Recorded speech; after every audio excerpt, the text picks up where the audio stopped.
don't live in Cleveland. You live in Cincinnati. I think I'll be ready. I think it'll be just fine.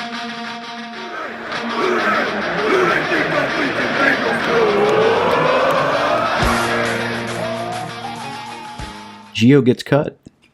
Who replaces him?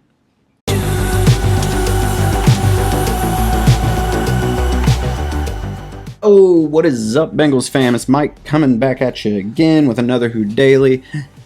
We lost another of the old guard era from the Marvin Lewis era of Giovani Bernard today. He gets cut. Look, I kind of saw this coming. If you didn't, you're not paying attention to how much they're paying their running back room.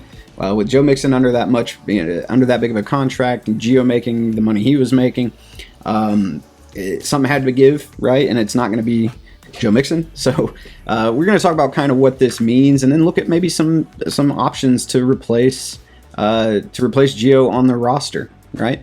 So first, what I want to go over is a little bit of what Gio added to the Bengals, right?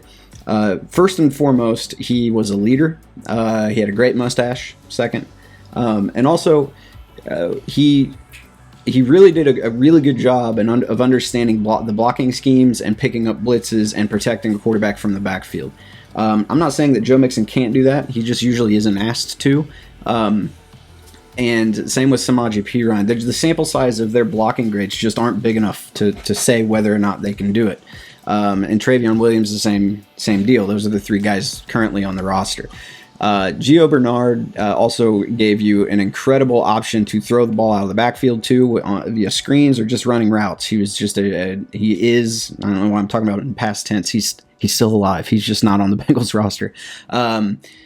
He's a great pass catching running back, right? So what I want to do is take a look at the free agents that are available. See how they stack up. See if there's any option there that maybe bringing one of the free agents in, and then check out the draft, because now all of a sudden it's a sneaky little need. There are only 3 running backs on the roster, and you don't really know what you're going to get out of a 32-year-old Travion Williams, right? So it's looking like this might be a later in the draft kind of need for the Bengals.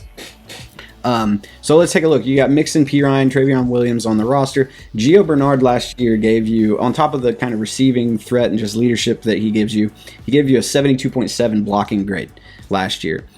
Right now, there are only 2 running backs available in the free agent list with a sample size big enough to be confident in their blocking skills. One of them, DeAndre Washington. He put up his average career grade. I'm sorry, that 72.7 is Gio's career average blocking grade. And DeAndre Washington's career average blocking grade is 74.0. So a little bit better, right around the same, actually. But so that would be interesting. I don't know what kind of money he's gonna get or demand, but it could be an option for them. Another option free agent wise is interesting because he's a former Bengal. Rex Burkhead is out there. Rex Burkhead gives you a lot of the same kind of stuff from a non-blocking perspective. This running style and his the way he catches passes out of the backfield, and you can even line him up in the slot. He gave his career blocking grade, pass blocking grade, is 71.7. So those are the 2. I don't know how likely those are. I don't think the Bengals are going to be signing a free agent running back.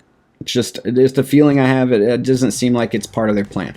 So what I wanted to do is take a look at some running backs that are available in the draft that'll probably be there on day 2 and definitely probably be there on day 2. Some of them could be there on day 3. The 3 main guys I wanted to take a look at: Najee Harris out of Alabama, Michael Carter out of North Carolina, and Kenneth Gainwell out of Memphis. There are a lot more than this available, but these are the 3 guys that really intrigue me. One thing I will say before we take a look at their film, though, college running backs are very rarely asked to pass block, and it's even rarer that they're in an offensive scheme that translates to the NFL, so that you can really say, okay, he was good blocking in college, therefore good blocking in the NFL. Or it's just not something that's an easy kind of evaluation for anybody, really. I mean, even PFF doesn't chart college running back blocking grades, so it's a little difficult to kind of translate that to the next level.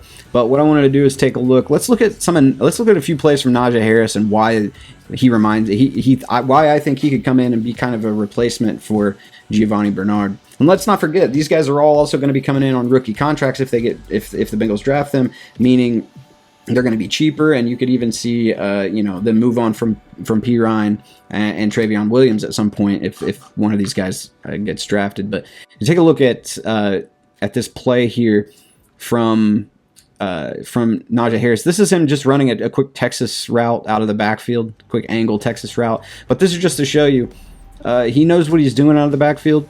He knows how to set up a linebacker to get his feet going. And make him wonder if he's going to run that out route or cut that back in to like a more of a Texas route. Really good hands, doesn't have hardly any drops. Let's check out this one near the goal. He's a red zone threat out of the backfield as well. He's just going to run a quick out route here. And once he gets the ball in his hands, it's just he's an Alabama running back. You guys know what that means, right? He just gives you next level stuff. Just a little bit of his running. I know that you guys have seen Najee Harris run, but look at him just jump over this Notre Dame defender and then turn on the jets, man. He can get going. I mean, he's not the fastest running back you're ever going to see. He's got the speed. Let's not forget, Giovani Bernard only ran a 4.58 or something like that on his 40 time. So it's not always about, with running backs, it's not about speed, it's about quickness. And all these guys have the kind of quickness that you need. The next one I want to take a look at, let's go ahead and move on to, let's do Kenneth Gainwell. Man, look at this. That looks like a wide receiver. If you can get a running back on your team that you can line up outside as a wide receiver, one thing I don't agree with Zach Taylor so far is he hasn't taken advantage of Joe Mixon's receiving ability enough. You can line him up in the slot and use him as a slot receiver. Same thing with Gio, and you just didn't really see much of that to create mismatches. He's basically a wide receiver playing running back. I mean, he's that good out of the backfield catching the ball, right? Just moving on to this next play. This is going to be, again, him lining up outside as a wide receiver and just torching. That's a corner. He's being covered by a corner. It's not like they put a linebacker out there on him.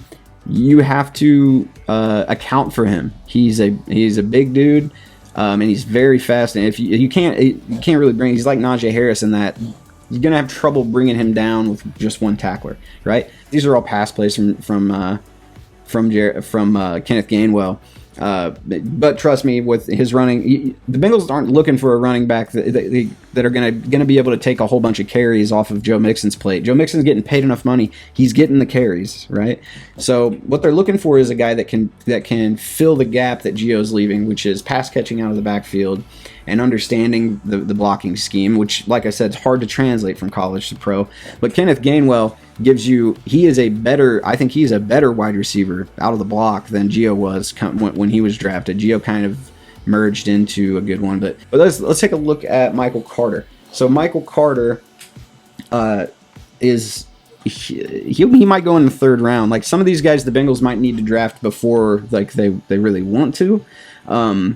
But there are some running backs a little deeper in the class that you could foresee them taking. But Michael Carter, I mean, I've seen Michael Carter get mocked high in the second round before, but I've also seen him be there in mock drafts in the fourth or fifth round, right? So it's really kind of hit or miss. You kind of got to, when you're scouting running backs, you kind of have to scout a lot of them because it's really hard to tell when a guy is really high on other teams' boards and might go. You think you can get him in the fifth round or something, and he ends up going in the second, right? Running backs are weird like that, and it really depends on on individual team needs a lot of times. But this play right here, you got Michael Carter. He's coming out of the backfield, just a little swing route, but he turns it into a go route. I mean, look at that. That is nasty. So,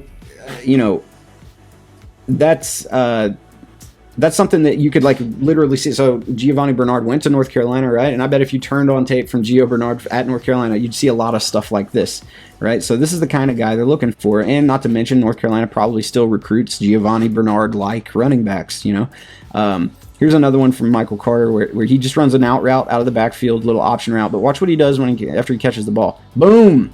Get out of my way. I got places to be. Michael Carter is a violent runner.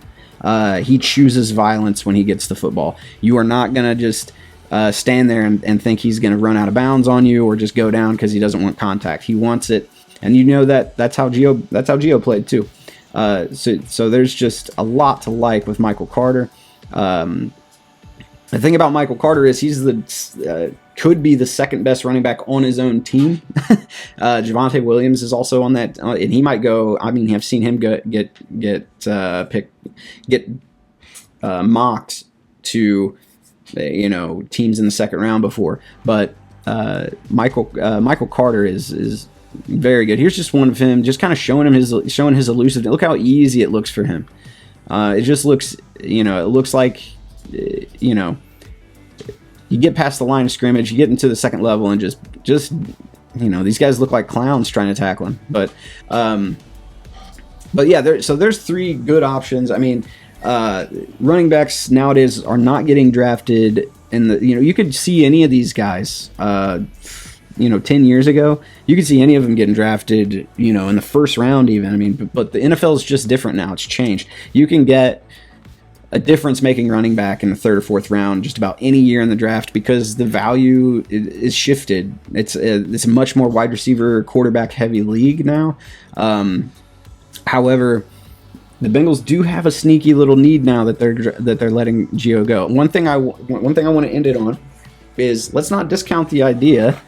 It would be very weird, and I don't see this happening, that the Bengals offer Gio Bernard a contract to come back, and it's the best offer that he gets, and he comes back. I mean, that's possible, and the Bengals would only offer him a contract that they're comfortable with, so it's very unlikely that it would be the best offer that he gets. However, you never know. Weirder things have happened. I also have heard, he really wants to be in Miami. One of the best plays, probably the best play of his career, happened in Miami. If you guys remember that, it was an overtime game. It was the play that helped send it to overtime, where he just jittered all over the field and ran for like 45 seconds and got a touchdown.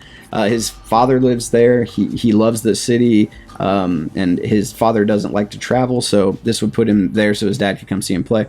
I think that's the most likely scenario. He ends up going to Miami, but don't rule it out. If they can figure out a way to bring him back, just like Geno Atkins, you got to wait until after they're going to get penalized for it. If they sign these guys back now, they'll start losing compensatory pick value. So they're not going to sign anybody soon after the draft, though. If Gio and Geno are still around looking for contracts, the Bengals might offer, and they may be the best offer that those guys got. So, no, the offseason's not over yet, is all I'm saying. We don't know what the roster is going to be like. People are freaking out about stuff like this, too soon, honestly.